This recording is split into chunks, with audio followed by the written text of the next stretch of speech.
Hello children, today we are going to continue reading chapter 3 of your economics book, that is money and credit। और ये जो chapter है इसको हमने पहले से पढ़ना शुरू कर रखा है, यानी कि इससे जो पिछला वाला वीडियो था वहाँ पे मैंने इसको पढ़ाना शुरू किया है। और आज हम इस चैप्टर को यहाँ पे फर्दर पढ़ने वाले हैं और यहाँ पे हम डिस्कस करने वाले आज मॉडर्न फॉर्म्स ऑफ मनी। तो हम यहाँ पे क्या पढ़ेंगे, तो आज हम मॉडर्न फॉर्म्स ऑफ मनी के बारे में यहाँ पे पढ़ेंगे।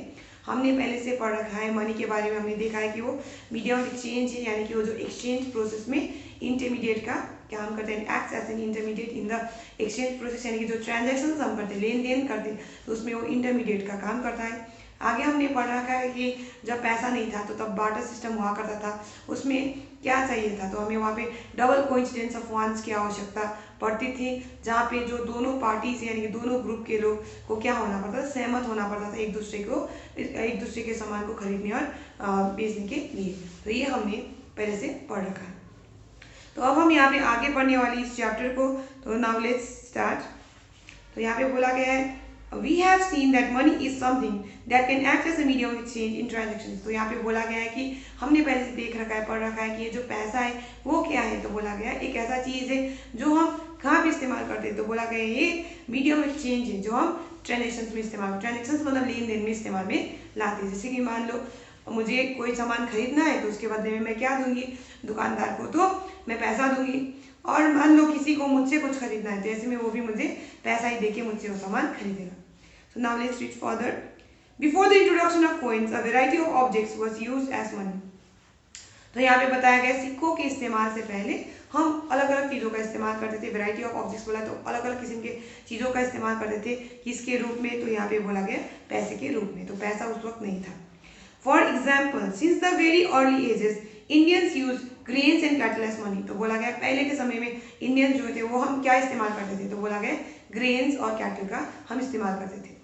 आगे यहाँ पे तुम देख सकते हो बोला गया है thereafter came the use of metallic coins। तो उसके बाद हमने धातु से बने, मेटल्स से बने कोइंस का इस्तेमाल करना शुरू किया। यहाँ पे तुम देख सकते हो बोला गया गोल्ड के कोइंस, सिल्वर के कोइंस, कॉपर के coins, a phase which continued well into the last century। तो पिछले सेंचुरी तक ये जो फेज था जहाँ पे हम कोइंस का इस्तेमाल कर रहे थे, ये क्या किया, लास्ट किया। तो या तो ये बना रहा, हम कोइंस का इस्तेमाल करते रहे, अभी भी हम कोइंस का इस्तेमाल करते हैं, लेकिन या तो ये जो कोइंस हम इस्तेमाल करते हैं वो हम ये जो गोल्ड सिल्वर से बने हुए कोइंस का हम इस्तेमाल अभी फिलहाल नहीं करते। हो सकता है वो गोल्ड का कलर किया हुआ या फिर वो सिल्वर का कलर हो, लेकिन हम जो धातु है जो इस्तेमाल में लाया गया है कोइंस को बनाने के लिए, वो गोल्ड या फिर सिल्वर नहीं होता है। तो अब आगे यहाँ पे तुम देख सकते हो करेंसी के बारे में, यहाँ पे तुम पढ़ सकते हो modern forms of money include currency, paper notes and coins. तो अगर कभी पूछा जाए मॉडर्न फॉर्म्स ऑफ मनी में क्या क्या चीज़ें तुम्हें समझ में आता है, तो यहाँ पे याद रखो मॉडर्न फॉर्म्स ऑफ मनी मतलब करेंसी। क्या है करेंसी, करेंसी कहने पर क्या है, तो याद रखो पेपर नोट्स और कॉइन्स। तो पेपर नोट्स और कॉइन्स क्या है, करेंसी, यानी मॉडर्न फॉर्म्स ऑफ मनी में वो आएंगे। आगे यहाँ पे देखिएगा unlike the things that were used as money earlier, modern currency is not made of precious metal such as gold, silver and copper. तो याद रखो ये जो मॉडर्न फॉर्म्स ऑफ मनी है, जो मैंने अभी बात किया पेपर नोट्स और कोइंस के बारे में, तो याद रखो ये पहले ज़माने में जो हम कोइंस इस्तेमाल करते थे, जो हमने पढ़ा गोल्ड, सिल्वर या फिर कॉपर जो प्रीशियस मेटल से वो बने हुए, तो ऐसे ये जो कोइंस है या फिर जो पेपर नोट्स है वो ऐसे प्रीशियस मेटल से बने हुए नहीं है। तो अभी के जो फिलहाल में जो हम पेपर नोट्स यूज करते हैं क्या वो प्रीशियस मेटल से बने हैं, नहीं। तो फिलहाल में जो हम कोइंस यूज करते हैं क्या वो प्रीशियस मेटल से बने हैं, तो नहीं। ये तुम्हें समझना पड़ेगा। तो मॉडर्न करेंसी प्रीशियस मेटल से नहीं बनी। आगे बोला गया in unlike grain and cattle they are neither of everyday use. तो ये भी याद रखो कि जो एवरीडे यूज का जो सामान है, हम जो पहले इस्तेमाल में लाते थे कोइंस के इस्तेमाल से पहले, ग्रेन्स और कैटल, ये जो पेपर नोट्स और कोइंस है जो अभी हम फिलहाल में इस्तेमाल में ला रहे हैं, वो एवरीडे यूज का सामान नहीं है। नेक्स्ट यहाँ पे बोला गया the modern currency is without any use of its own. तो यहाँ पे याद रखना है मॉडर्न करेंसी का खुद में कोई भी खुद का इस्तेमाल नहीं है, यानी कि उसका कोई मॉडर्न फॉर्म्स जो मॉडर्न करेंसी है उसका कोई क्या नहीं है, तो याद रखना है इसका कोई यूज नहीं है खुद का। तो याद रखना ये चीज़ without any use of its own. Next बोला गया then why is it accepted as a medium of exchange. तो यहाँ पे क्वेश्चन पूछा गया, इसका आंसर भी दिया गया है। तो पूछा गया ये है कि क्यों हम उसको एक्सेप्ट करते हैं मीडियम ऑफ एक्सचेंज के रूप में। मीडियम मतलब माध्यम, किसमें, तो अदला बदली जब हम कोई चीज़ का करते हैं तो तब हम उसको माध्यम के रूप में इस्तेमाल में करते हैं। तो ट्रांजेक्शन्स में, लेन देन में हम उसका प्रयोग क्यों करते करके यहाँ पे क्वेश्चन पूछ रहा है। आगे बोला गया है इट इज एक्सेप्टेड, तो आंसर देख लो, it is accepted as a medium of exchange because the currency is authorised by the government of the country. तो याद रखो उस करेंसी को हम एक्सेप्ट क्यों करते हैं, यानी कि ये जो पेपर नोट्स कोइंस को हम एक्सेप्ट क्यों करते हैं, तो याद रखो इसको हम एक्सेप्ट इसलिए करते हैं क्योंकि इसको ऑथोराइज किया गया है। किसने ऑथोराइज किया है, यानी ऑथोराइज किसने किया है, तो याद रखो गवर्नमेंट ऑफ द कंट्री। तो हमारे यहाँ जो रुपीज हम इस्तेमाल करते हैं तो इसको अथॉरिटी किसने दिया है, गवर्नमेंट ऑफ द कंट्री, यानी कि हमारे इंडियन गवर्नमेंट ने उसको ऑथोराइज किया है। तो अब आगे बोला गया है in India the reserve bank of India is use currency notes on behalf of the central government. तो ये बात भी तुम्हें याद रखना है, हमारे देश में ये जो करेंसी नोट्स होते हैं, कोइंस होते हैं, ये कौन इश्यू करता है, कौन बनाता है, तो रिजर्व बैंक ऑफ इंडिया बनाता है। और उसको ये परमिशन किसने दिया, तो इंडियन गवर्नमेंट ने। तो ये सेंट्रल गवर्नमेंट यहाँ पे लिखा गया। As per Indian law no other individual और organisation is allowed to issue currency. याद रखो, तो ये जो इंडियन लॉ के अनुसार कोई भी दूसरा यानी आरबीआई को छोड़ के कोई और ऑर्गेनाइजेशन क्या नहीं कर सकता, या फिर ऑर्गेनाइजेशन या फिर कोई इंडिविजुअल इंसान क्या नहीं कर सकता, इश्यू नहीं कर सकता था क्या चीज, तो करेंसी। ये तुम्हें याद रखना है। Moreover, the law legalizes the use of rupee as a medium of payment that cannot be refused in settling transactions in India. उसके बाद यहाँ पे बोला गया जो कानून है उसको लीगल बना देता है। कानून क्या बना देता है, तो पैसे का इस्तेमाल को लीगल बना देता है। और कोई भी जब कोई तुमको पेमेंट दे पैसे के रूप में तो इनकार नहीं कर सकता। ये चीज यहाँ पे बताया गया है। No individual in India can legally refuse to a payment made in rupees. तो कोई भी इंसान कानूनी रूप में इनकार नहीं कर सकता जब कोई पेमेंट किया जा रहा हो इसमें रुपीज में। नेक्स्ट यहाँ पे बोला गया hence the rupee is widely accepted as a medium of exchange. तो याद रखो रुपी को हम क्या करते हैं, वाइडली हम क्या करते हैं, एक्सेप्ट करते हैं मीडियम ऑफ एक्सचेंज के रूप में। वाइडली मतलब भास्ट मात्रा में, बहुत बड़ा मात्रा में, ज्यादातर हम सब लोग क्या करते हैं, एक्सेप्ट करते हैं मीडियम ऑफ एक्सचेंज के रूप में। तो नेक्स्ट यहाँ पे डिपॉजिट्स विद बैंक्स के बारे में हम यहाँ पे पढ़ने वाले हैं, तो वहाँ पे देख सकते हो the other form in which people hold money is as deposits with bank. तो दूसरा रूप जिसमें क्या करते हैं, लोगों के पास पैसा होता है, वो कौन से रूप में होता है, तो बोला गया ये पैसा उनके पास डिपॉजिट्स जो करते हैं बैंक में उसके रूप में वो मौजूद होता है। यानी डिपॉजिट कहाँ पे करते हैं, तो बोला गया डिपॉजिट वो जो करते हैं with banks. At a point of time people need only some currency for their day to day needs. तो बोला गया है जो उनका जरूरतें होते हैं उनके लिए लोगों को सिर्फ सीमित पैसा की आवश्यकता पड़ती है एक समय में। तो आगे बोला गया है for instance workers who receive there salaries at the end of each month have extra cash at the beginning of the month. तो बोला गया ऐसे वर्कर्स जिसको सैलरी मिलता है महीने के आखिर में, तो उनके पास दूसरे महीने का जब शुरुआत होता है उस वक्त उनके पास एक्स्ट्रा पैसा होता है। What do people do with this extra cash. तो ऐसे जो एक्स्ट्रा कैश होता है उसके साथ लोग क्या करते हैं, तो यहाँ पे जो क्वेश्चन है इसका आंसर भी आगे तुम्हें दिख जाएगा। They deposit it with the banks by opening a bank account in their names. तो ये जो एक्स्ट्रा पैसा है वो बैंक में डिपॉजिट करते हैं। बैंक में डिपॉजिट करने के लिए वो अपने नाम में एक खाता खोलेंगे, खाता मतलब अकाउंट खोलेंगे अपने नाम पे।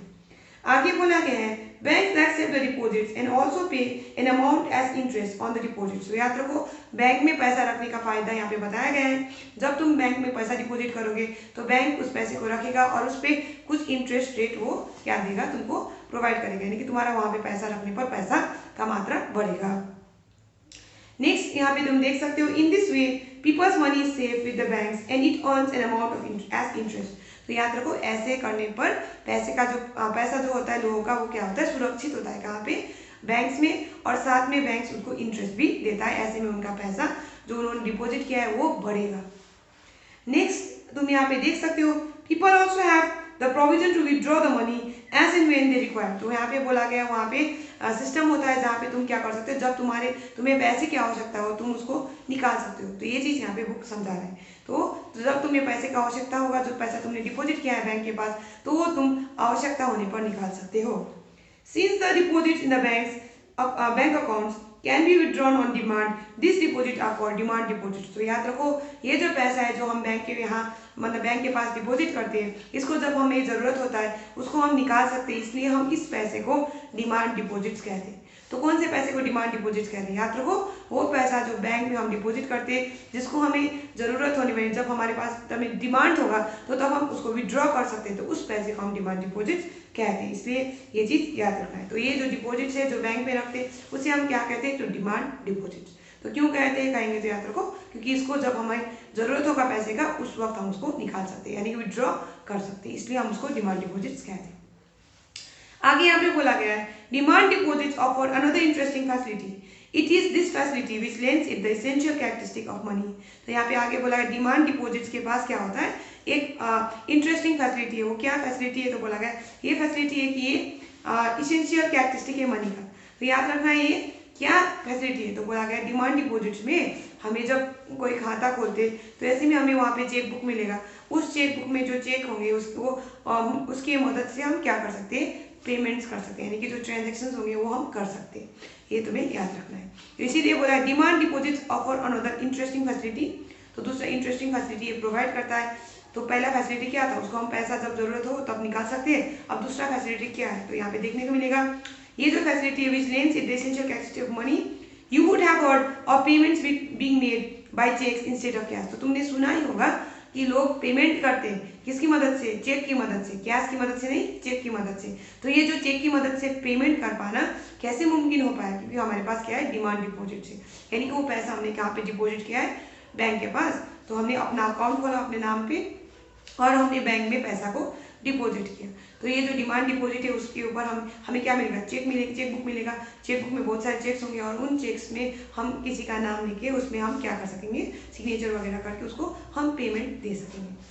तो आगे यहाँ पे तुम देख सकते हो बोला गया है for payment through cheque the payer who has an account with the bank makes out a cheque for a specific amount. तो बोला गया है चेक के थ्रू पेमेंट करने के लिए तुम्हारा वो इंसान जिसका अकाउंट है बैंक में वो क्या करेगा, एक चेक तैयार करेगा जहाँ पे वो डेट भरेगा और जिसको पैसा देना चाहते हैं उसका नाम भरेगा, ऐसे करके कितना पैसा वो पे करना चाहेगा वो अमाउंट लिखेगा, साथ में वहाँ पे वो खुद का सिग्नेचर करेगा। तो ऐसे करके वो इंसान को क्या करेगा, पेमेंट देगा। तो यहाँ ये जो चेक है वो जो रिसीवर है वो ले जाएगा और बैंक में जाएगा, तो बैंक उसको वो पैसा वो उतना अमाउंट पे कर देगा। याद रखो, तो यहाँ पे याद रखना है हम पेमेंट कर सकते हैं किसके थ्रू, चेक्स के थ्रू। तो नेक्स्ट यहाँ पे तुम देख सकते हो cheque is a paper instructing the bank to pay a specific amount from the person's account to the person in whose name the cheque has been issued. तो यहाँ पे बोला गया है कि ये जो चेक है वो क्या है, तो चेक एक पेपर है जहाँ पे इंस्ट्रक्शन दिया होगा, वहाँ पे बताया गया होगा बैंक को कि तुम्हें क्या करना है, बैंक को क्या करना है, जिसके नाम पे चेक बना है उसको उतना पैसा देना है जितना उस चेक में लिखा हुआ है, किसके खाते से, तो वो जो जिसने सिग्नेचर करके जिसका चेक बुक है, जिसका चेक है उसके खाते से उतना पैसा डिडक्ट हो जाएगा। ये तुम्हें याद रखना है। तो यहाँ पे नीचे तुम्हें एक पिक्चर दिख जाएगा चेक का, तुम वहाँ पे देख सकते हो, वहाँ पे पे करके लिखा है, तो किसको पैसा पे करना है उतना वहाँ पे उसका नाम लिखना है, उसके बाद रुपीस लिखा है तो कितना पैसा पे करना है वो पहले तुम्हें वर्ड्स में लिखना है और इधर बॉक्स दिया है उसमें तुम्हें नंबर्स में लिखना है, नीचे में तुम देख सकते हो तुम्हें सिग्नेचर भी करना है। आगे यहाँ पे तुम्हें दिखेगा thus we see that demand deposits are the essential feature of money. The facility of check against demand deposit make it possible to directly settle payments without the use of cash. तो यहाँ पे याद रखो इसी वजह से ये जो हमने चेक के थ्रू क्या कर सकते हैं, पेमेंट्स कर सकते हैं, इसीलिए चेक ये जो डिमांड डिपॉजिट है इसके पास भी स्पेशल फीचर है किसका, मनी के जैसा। तो मनी को हम मीडियम एक्सचेंज के रूप में इस्तेमाल में कर रहे थे, ऐसे करके डिमांड डिपॉजिट को भी हम मीडियम एक्सचेंज के रूप में इस्तेमाल में कर ला सकते हैं क्योंकि इसके थ्रू हम पेमेंट्स कर सकते हैं। तो ये चीज़ बुक भी तुम्हें समझा रहा है। तो 10 में सी इसी वजह से हमें दिखता है कि डिमांड डिपॉजिट जो है उसके पास भी इसेंशियल फीचर है किसका, मनी का। तो मनी का इसेंशियल फीचर क्या है, तो हमने पढ़ रखा है वो मीडियम एक्सचेंज का काम करता है। Next the facility of cheques. तो ये जो फैसिलिटी है जो डिमांड डिपॉजिट में जो हमें मिलता है चेक का, इसकी वजह से हमें क्या बोला गया है, again demand deposit makes it possible to directly settle payments. तो हम क्या कर सकते हैं, डायरेक्टली पैसा पे कर सकते हैं, पेमेंट्स कर सकते हैं पैसे का इस्तेमाल किए बगैर, without the use of cash. तो कैश के इस्तेमाल के बगैर भी चेक के इस्तेमाल की मदद से हम पेमेंट्स कर सकते हैं। नेक्स्ट यहाँ पे तुम्हें दिखेगा since demand deposits are accepted widely as a means of payment along with currency they constitute money in the modern economy। तो मॉडर्न इकोनॉमी में करेंसी के साथ साथ डिमांड डिपॉजिट्स भी क्या है, मॉडर्न फॉर्म ऑफ मनी ही है। तो ये चीज़ तुम्हें याद रखना है। तो याद रखना है दे कॉन्स्टिट्यूट यानी कि ये मिलके बनाता है, क्या चीज़ बनाता है, money in the modern economy. Modern economy कहने पर अभी जो फिलहाल में जो इकोनॉमी है यानी कि जो हमारा जो अर्थव्यवस्था है वहाँ पे हम किसका इस्तेमाल करते हैं, तो हम पैसे के साथ साथ हम ट्रांजेक्शन्स करने के लिए डिमांड डिपॉजिट का भी इस्तेमाल करते हैं। क्योंकि डिमांड डिपॉजिट में क्या होता है, तो मैंने तुम्हें अभी बताया चेक होता है, चेक के थ्रू हम पेमेंट्स कर सकते हैं, तो उसमें कैश की आवश्यकता नहीं पड़ेगी।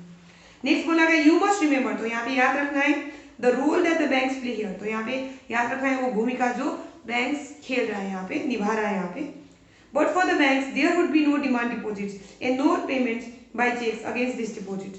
तो यहाँ पे याद रखना है बैंक्स के लिए कोई डिमांड डिपॉजिट्स नहीं है, उनके लिए कोई पेमेंट नहीं है चेक के थ्रू। क्यों?